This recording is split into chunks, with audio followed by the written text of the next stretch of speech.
নিশ্চয়ই শুক্রবার সপ্তাহে শ্রেষ্ঠ দিন। মহান আল্লাহ এই জুম্মার দিনের উসিলায় আমাদের সবাইকে ক্ষমা করে দিন, আমিন। দুঃখের সময় আপনজনের ভাষা বদলে যায়, তাই বলে হতাশ হয়েও না।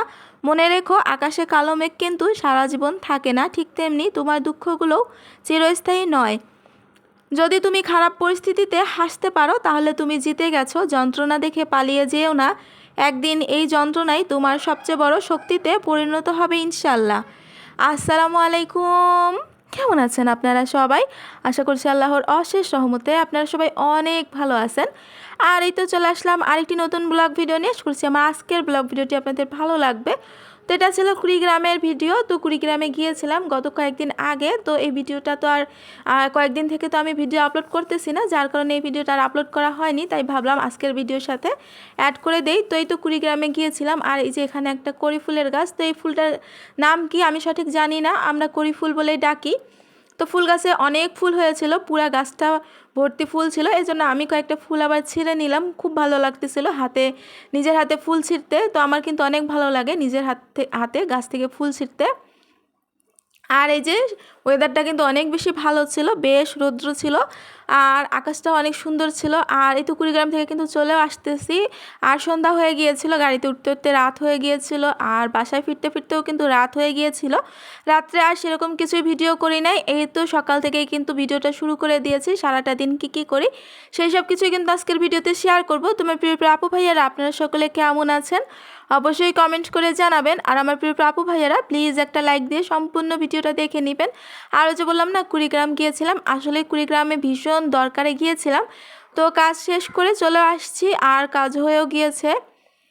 তো এই তো সকাল থেকে কিন্তু কাজকর্ম শুরু করে দিয়েছি, অফ ক্যামেরায় নাস্তা খেয়েও নিয়েছি। আর এই তো বিছানাটা গুছিয়ে নিলাম। আর আমার এই ঘরে বিছানাটার চাদর ধুয়ে রেখে গিয়েছিলাম, চাদরটা শুকিয়ে গিয়েছে, এখন কিন্তু বিছানার চাদরটা বিছিয়ে দিব আর বালিশের কভারগুলো চেঞ্জ করে নিব। তো আমার প্রিয় আপু ভাইয়ারা আজকে যারা নতুন আমার চ্যানেলটি ভিজিট করবেন প্লিজ আমার চ্যানেলটি সাবস্ক্রাইব করে আমার পাশেই থেকে যাবেন। আর যারা যারা আমার চ্যানেলটি সাবস্ক্রাইব করে আমার পাশে আছেন তাদেরকে আমার মন থেকে অনেক ধন্যবাদ এবং তাদের প্রতি অনেক দোয়া রইল। আর আমার বাংলাদেশটা কিন্তু ভালো নাই, একটার পর একটা সমস্যা লেগেই আছে। এই যে দেখেন আবার এখন বন্যা শুরু হয়ে গিয়েছে, কিছুদিন আগে গেল যুদ্ধ, দ্বিতীয় যুদ্ধ আমরা স্বাধীন হলাম, এখন আবার বন্যা শুরু হয়েছে।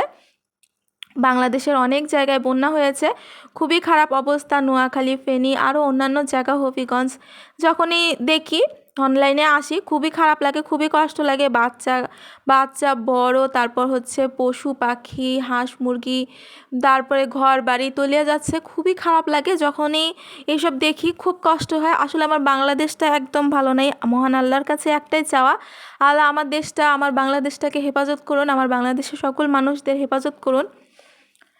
আল্লাহর কাছে প্রথম আর শেষ একটাই চাওয়া, একটাই ভরসা, আল্লাহ। আল্লাহ আপনি আপনার কুদরতি হাতে আমাদেরকে রক্ষা করুন। আসলে আল্লাহর কুদরতি হাত ছাড়া এখন আমাদের রক্ষা করার মতন কেউই নেই। আর আমরা যারা যে যেখান থেকে পারি অবশ্যই কিন্তু সহযোগিতার হাত বাড়িয়ে দিব। কেউ টাকা পয়সা দিতে না পারলেও কিন্তু আমরা দোয়া করতে পারি।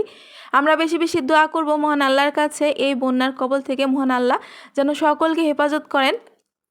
আর দোয়া কিন্তু একটা অদৃশ্য শক্তি, এই শক্তির মতন কোনো শক্তিই কিন্তু হতে পারে না। তো কখন কার দোয়া কোন কাজে লেগে যায় আমরা কিন্তু কেউ জানি না। তো এই বন্যার হাত থেকে মহান আল্লাহ আমাদের সকলকে হেফাজত করুন। আর এই যে বিছানা গুছিয়ে ঘরগুলো ঝাড়ু দিয়ে নিয়েছি, আর এখন ওদেরকে সন্দেশ খেতে দিব।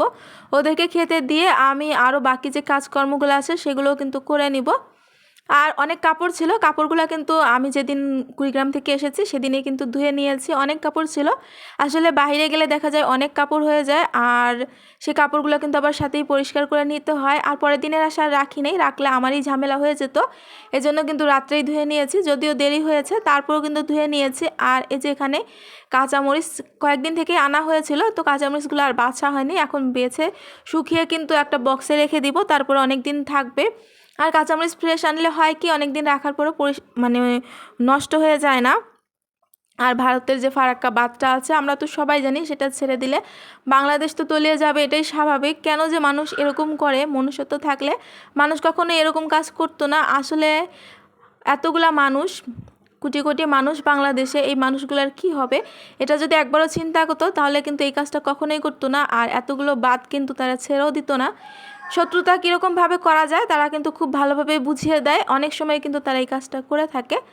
তো এই তো কাঁচামরিচগুলো বাছা হয়ে গিয়েছে। আর এই যে এখানে চিপস, কিছু চিপস আছে, সেই চিপসগুলো কিন্তু এখন বক্সে রেখে দিব। আর কয়েক রকমের এখানে চিপস আছে, মানে কয়েকটা ডিজাইন আর কি। তো ভালোই লাগছিল এই চিপসগুলো। তো এই চিপসগুলো কয়েকদিন থেকে আনা হয়েছিল, বক্সে রাখা হয়নি। তো আজকে সব গুছিয়ে ঠিকঠাক করে রেখে দেবো। আর এই চিপসগুলো আছে না, এগুলো কিন্তু পলিথিনে রাখার চেয়ে বক্সে বা বয়রমে রেখে দিলে অনেক দিন ভালো থাকে।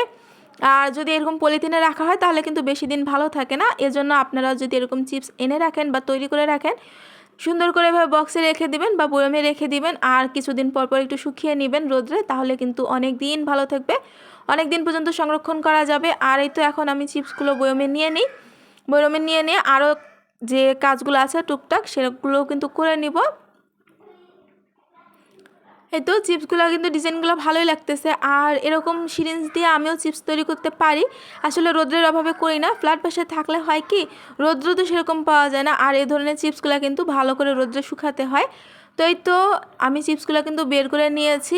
আর হচ্ছে এখন মুসুরির ডাল শেষ হয়ে গিয়েছে, সেগুলো বয়মে নিয়ে নিব। আর এগুলো বয়মে নিয়ে না নিলে না আমার আবার কাজ করতে অনেক সমস্যা হয়ে যায় যখন রান্না করি। বিশেষ করে রান্নাটা তো তাড়াহুড়ার মধ্যে করতে হয় সবসময়, এই জন্য বয়মে নিয়ে নিই। বয়মে নিয়ে নিলে আমার কাজগুলো করতে অনেক বেশি সুবিধা হয়। তো এই তো আমার কিন্তু বয়মে নেওয়া হয়ে গিয়েছে। এখন আমি হচ্ছে সবজি নিয়ে আসছিলাম কুড়িগ্রাম থেকে, তো শাশুড়ি কিছু সবজি দিয়ে দিয়েছিল, সেগুলো এখন বের করে নিব, বের করে কেটে পরিষ্কার করে নিব। আর এই যে এখানে শুটকি, এগুলো তারাই নিজের হাতে তৈরি করেছে। আর এই যে এখানে কচুরলতি, কচুরলতি কিন্তু কেটে বেছে দিছে সুন্দর করে, আমার কষ্ট হবে না। আর এদিকে হচ্ছে এই যে ঢেঁড়স আর ধুন্দুল, ধুন্দুল দিয়ে দিয়েছে। আর নিজের গাছের সবজি খেতে তো অনেক বেশি মজা, তাই না? একদম ফ্রেশ সবজি। আর এই ঢেঁড়সটা ভাজি খেতে অনেক বেশি মজা লাগে, একদম ফ্রেশ। আর এই তো ঢেঁড়স আর ধুন্দুল, আর ধুন্দুল খেতেও ভালো লাগে, ধুন্দুলটা মিষ্টি মিষ্টি লাগে। তো এটা শুটকি মাছ যে কোনো কিছু দিয়েই খাওয়া যায়, ভালোই লাগে। তো ধুন্দুলটা আর আজকে রান্না করব না, এটা রেখেই দিব, শুধু ঢেঁড়সটা ভাজি করব। আর এই তো কচুলতিগুলো বের করে নিতেছি এখন। জাস্ট একটু ওই যে কচুলতির যে আঁশ টাইপের আছে সেগুলো ছাড়িয়ে নিব, ছাড়িয়ে নিয়ে এটা এখন রান্না করে নিব। তো এই তো ঠিকঠাক করে নিই, ঠিকঠাক করে এই তো দুপুরে রান্না বান্নায় কিন্তু চলে এসেছি। এই যে এখানে আমি ডাল রান্না করেও নিয়েছি, এখানে বাগার দিয়ে নিয়েছি ডালটা, ডাল বাগার দেওয়া হয়ে গিয়েছে। আর এদিকে আমি ঢেঁড়স ভাজি করে নিতেছি। আর কচুলতিটা আমি কিভাবে রান্না করি সেটা একটু শেয়ার করব। তো এক একজনের রান্না কিন্তু এক এক রকম, সবার হাতে রান্নাই কম বেশি অনেক বেশি মজা হয়। তো আমি যেভাবে রান্না করি সেটা একটু শেয়ার করব। এই তো ঢেঁড়স ভাজিটা কিন্তু প্রায় হয়ে আসছে, আমি নামিয়ে নিয়েছি। আর এদিকেই তো কচুলতিটা আমি রান্না করে নিতেছি। তো পেঁয়াজ কুচি দিয়ে দিয়েছি, আর কয়েকটা কাঁচামরিচ ফালি করে দিয়ে দিয়েছি। এখানে একটু আদা রসুন পেস্ট দিয়ে দিব, আদা রসুন পেস্ট দিয়ে একটু পানি দিয়ে দিব, মশলা যেহেতু কষাবো সেজন্য। আর কচুলতিতে একটু রসুন বাটা বেশি দিলেই ভালো হয়, কারণ অনেক সময় দেখা যায় কচুলতি গলা ধরে, তো সেটা আর হবে না, একটু রসুন বেশি করে দিলেই হবে। আর এই তো এখানে স্বাদ অনুযায়ী লবণ, হলুদের গুঁড়া, মরিচের গুঁড়া আর একটু সামান্য ধনিয়ার গুঁড়া, ধনিয়ার গুঁড়া না, জিরার গুঁড়া দিয়ে দিয়েছি। এখন মশলাটা ভালো করে কষিয়ে নিব। আর এই যে মশলাটা কিন্তু আমার ভালো করে কষানো হয়েও গিয়েছে। এখানে যে আমি কচুলতিটা কিন্তু ভাপ দিয়ে নিয়েছি, কচুলতি রান্না করার আগে একটু ভাপ দিয়ে নিলেই ভালো হয়, ওই যে বললাম না গলা ধরে। আর এখানে কিন্তু আমি লেবু দিব না, লেবু দিলে দিতে পারেন আপনারা চাইলে, যখন রান্নাটা হয়ে আসে তার সেই পর্যায়ে কিন্তু লেবু দিলে হয়ে যায়। আর এটা যেহেতু বাসার কচুলতি এই জন্য আর আমি লেবু দিলাম না, এটা আর গলা ধরবে না সেরকমভাবে। এই তো আমি সেদ্ধ হওয়ার জন্য সামান্য পানি দিয়ে দিয়েছি, আস্তে ধীরে কিন্তু আমার কচুলতিটা হয়েও যাবে। আর এই যে এদিকে ডাল হয়ে গিয়েছে, ঢেঁড়স ভাজি হয়ে গিয়েছে। আর এদিকে আমি কচুলতিটার ফাইনাল লুকটাও একটু দেখিয়ে দিই। এই যে দেখেন একদম কিন্তু গলেও যায়নি, আবার সেদ্ধও হয়ে গিয়েছে। এরকমভাবেই কিন্তু কচুলতিটা আমি রান্না করে নিই। আর কচুলতি শুটকি দিয়েও খাওয়া যায়, চিংড়ি মাছ দিয়েও খাওয়া যায়, তো অনেকভাবেই ভালো লাগে। তো আমি এভাবেই সিম্পলভাবে রান্না করে নিয়েছি, খেতে কিন্তু অনেক বেশি মজা হয়েছিল। আপনারাও চাইলে কিন্তু সিম্পলভাবে কচুলতিটা রান্না করে নিতে পারেন। আর দুপুরে খাওয়া দাওয়ার পরে রেস্ট নিয়েছিলাম, তারপরেই তো সন্ধ্যার পরে মাগরিবের আজানের পরে চা তৈরি করতে চলে এসেছি। এই তো এখানে পানি দিয়ে দিয়েছি, এখন গুঁড়া দুধ দিয়ে দিলাম, তারপর হচ্ছে চা পাতা আর চিনি। তো গুঁড়া দুধটা আগে আমি বলক নিয়ে আসবো, তারপরে কিন্তু চা পাতা দিয়ে দিব। আর এভাবে চাটা রান্না করে খেতে আমার কাছে অনেক বেশি ভালো লাগে। আবার অনেক সময় হয় না, তাড়াহুড়ো যখন থাকে তখন একবারে সব দিয়ে দিই, গুঁড়া দুধ তারপরে হচ্ছে চা পাতা চিনি একবারেই দিয়ে দিই, সেটাও কিন্তু ভালো লাগে, মজা হয়। আর চা তো আমরা কম বেশি সবাই তৈরি করতে পারি, সেটা শেয়ার করার মতন কিছুই নেই। তারপরেও যেহেতু ডেইলি লাইফস্টাইল ভিডিও আমার কী কী করি সেই সব কিছু কিন্তু আসলে শেয়ার করা। আর এই যে আমার গুঁড়া দুধটা দেওয়ার পরে কিন্তু বলক চলে আসছে। এরপর যে আমি চা পাতা দিয়ে দিয়েছি। এখানে হচ্ছে 2 কাপ চা রান্না করতেছি, এজন্য কিন্তু আমি 2 কাপ চা পাতাই দিয়ে দিলাম। 2 কাপ বলছি আমি, 2 চামচ চা পাতা দিয়ে দিয়েছি। আর হচ্ছে 2 চামচ আর একটু কিন্তু চা পাতা দিয়ে দিয়েছি। আর এখন এই তো চিনি দিয়ে দিলাম। চিনিটা শুধু 2 চামচ দিয়েছি।